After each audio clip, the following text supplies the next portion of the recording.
नमस्कार मित्रों, गायत्री कॉलेज एवं गायत्री विद्या मंदिर उच्च माध्यमिक विद्यालय सांचौर की ऑनलाइन क्लास में आप सभी का स्वागत है। प्यारे विद्यार्थियों, आज हम भारत में सामाजिक और धार्मिक जो आंदोलन हुए थे उन आंदोलनों के क्या क्या कारण थे उनका अध्ययन करेंगे। इसके अलावा भारत में सामाजिक धार्मिक आंदोलन में मुख्य तौर से जिनका योगदान था उनका अध्ययन करेंगे। तो देखिए, भारत की वैभवता, विशालता और भारतवर्ष की उन्नति को देखकर शुरू से ही विदेशी आक्रमणकारी भारत पर आक्रमण के इरादे से आए थे। उस समय में अपन बात करते हैं तो प्राचीन काल में हिंद यूनानी, शक, हूण, कुषाण, पहलव जैसे कई विदेशी आए और कईयों ने तो भारत की संस्कृति का आत्मसातीकरण कर दिया।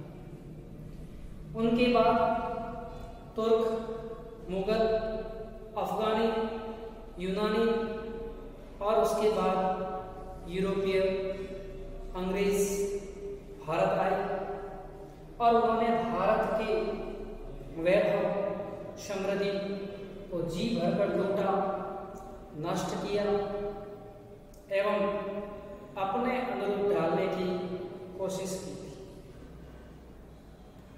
विदेशी आक्रांताओं के आक्रमण से भारतीय समाज भयभीत सा हो गया था, क्योंकि भारत के शासक छोटे छोटे राज्यों में शासन करते थे।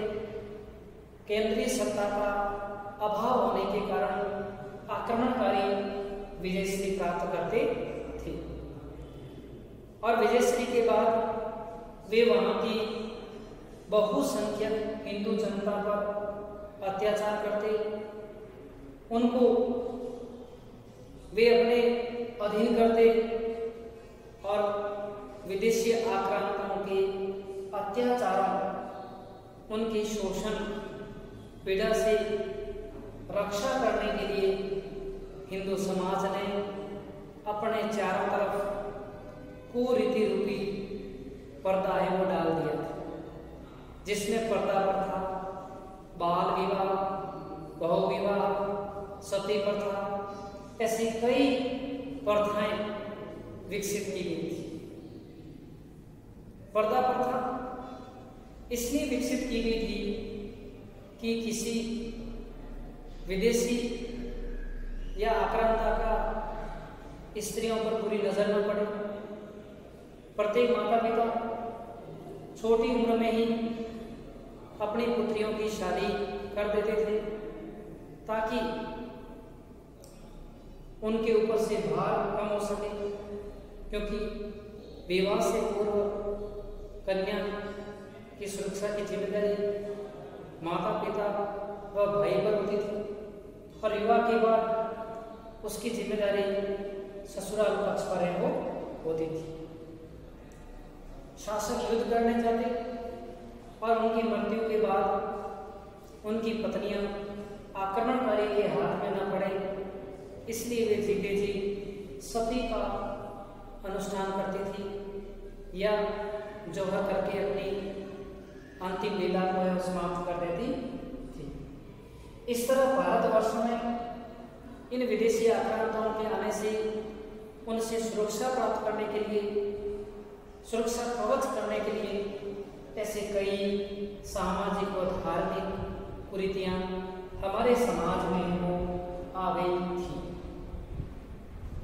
लेकिन 19वीं शताब्दी में जब भारत में पाश्चात्य शिक्षा का प्रभाव बढ़ा और पाश्चात्य शिक्षा के कारण समाज सुधार आंदोलन शुरू हुए और उन समाज सुधार आंदोलनों में राजा राम मोहन राय है, केशव चंद्र सेन है, स्वामी दयानंद सरस्वती, स्वामी विवेकानंद जैसे कई समाज सुधारकों ने समाज सुधार के कार्य करवाए थे।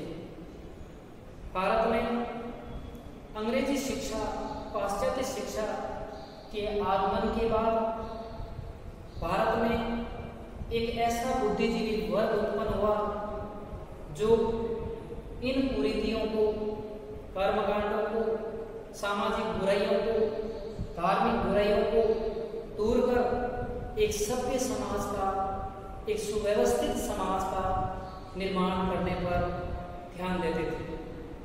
प्यारे विद्यार्थियों, इसी कड़ी में हमारे यहाँ पर इन समाज सुधारकों ने अपने ज्ञान, विज्ञान, अपनी वैज्ञानिक सोच, प्राचीन भारतीय संस्कृति के मूल्य, भारतीय संस्कृति की प्राचीन गौरव गाथा जिसे विलुप्त कर दिया गया था, उसे वापस भारतीयों के मन में लाकर भारतीयों को मजबूत बनाने की ओर जोर दिया। इसी कड़ी में हम देखते हैं, आपने स्वामी विवेकानंद का नाम सुना होगा। स्वामी विवेकानंद ने शिकागो धर्म सम्मेलन में भारतीय संस्कृति का गुणगान किया था 1893 में। उसके बावजूद भी पूरे विश्व ने स्वामी जी को अपना आदर्श माना। स्वामी दयानंद सरस्वती जी ने संस्कृत भाषा के साथ साथ वेदों की सर्वप्रियता को दर्शाया, वेदों की ओर लौटो नारा दिया, शुद्धि आंदोलन चलाए, पति पराजित हिंदुओं में वापस गौरव का भान बढ़ाया। और ये तमाम समाज सुधारक समाज को एक नई दिशा के साथ आगे बढ़ाने का प्रयास कर रहे थे। अब हम देखते हैं कि समाज सुधार के प्रमुख कारण क्या क्या थे। तो देखिए, उस समय बहुत से कारण थे। पहला हम देखते हैं कि भारतीय समाज और धर्म में दोष आ चुका। भारतीय समाज और धर्म कुरीतियों से ग्रस्त हो चुका था। समाज में इतनी बुराइयां आ चुकी थी कि समाज उन बुराइयों के कारण से सही वस्तु का आकलन ही नहीं कर सकता। भारत में ईसाई मिशनरी जानबूझकर भारतीय धर्म को दोषारोपण कर रहे थे। हमारे यहाँ पर बहुदेववाद, अवतारवाद, मूर्ति पूजा आदि को गलत मानते थे, उनकी कटु आलोचना करते थे। इसलिए भारतीय समाज ने, बुद्धिजीवियों ने इसको वैज्ञानिक तरीके से सुधारने का कार्य किया। ईसाई मिशनरियों ने जब भारतीयों को चुनौती दी थी, तब उन्होंने चुनौती को स्वीकार किया और हमारे समाज की जो कुरीतियां हैं उनको ही उन्होंने एक सुरीति के अंदर है वो परिवर्तित किया था और भारतीयों में एक नया दृष्टिकोण है वो जगाया था। दूसरा कारण है पाश्चात्य शिक्षा का प्रभाव। तो देखिए, भारत में लॉर्ड विलियम बेंटिंक के काल में 1835 ईस्वी में लॉर्ड मैकाले नामक एक शिक्षाविद आए थे और लॉर्ड मैकाले ने भारत में अंग्रेजी शिक्षा की नींव रखी थी। अंग्रेजी शिक्षा उन्होंने लागू की और उस अंग्रेजी शिक्षा के कारण भारत में जो बुद्धिजीवी सम्राट वर्ग के भारतीय थे उन्होंने उसका अध्ययन किया और उस अध्ययन के परिणाम स्वरूप उनमें भी एक नई सोच, एक नई दिशा और एक आधुनिक विचार प्रणाली उत्पन्न हुई। भारतीय बुद्धिजीवी वर्ग ने यूरोपीय दर्शन में मानवीयगत आधार पर, तर्क के आधार पर भारतीय रीति रिवाजों को ही सुधारने का बिड़ाया उठाया था। तीसरा कारण है समाचार पत्रों का योगदान। प्राचीन भारत में प्रिंटिंग प्रेस के आविष्कार के बाद भारत में कई साप्ताहिक, मासिक, त्रैमासिक, दैनिक हिंदी में, अंग्रेजी में, फारसी में, बंगाली में कई पत्र पत्रिकाएं प्रकाशित होती थी और इन पत्र पत्रिकाओं में समाज की कुरीतियां, समाज के धार्मिक आडंबरों, कर्मकांडों पर कुठाराघात किया जाता था। इसी कड़ी में भारतीयों द्वारा जेम्स ऑगस्ट हिकी के नेतृत्व में 1780 में बंगाल गजट का संपादन किया। 1921 में राजा राम मोहन राय ने संवाद कौमुदी पत्रिका प्रकाशित की। 1822 में राजा राम मोहन राय ने मिरात उल अखबार प्रकाशित किया। ऐसे कई समाचार पत्र प्रकाशित हुए थे जिनमें भारत की कुरीतियां, सामाजिक दोष को दूर करने पर विचार किया जाता था।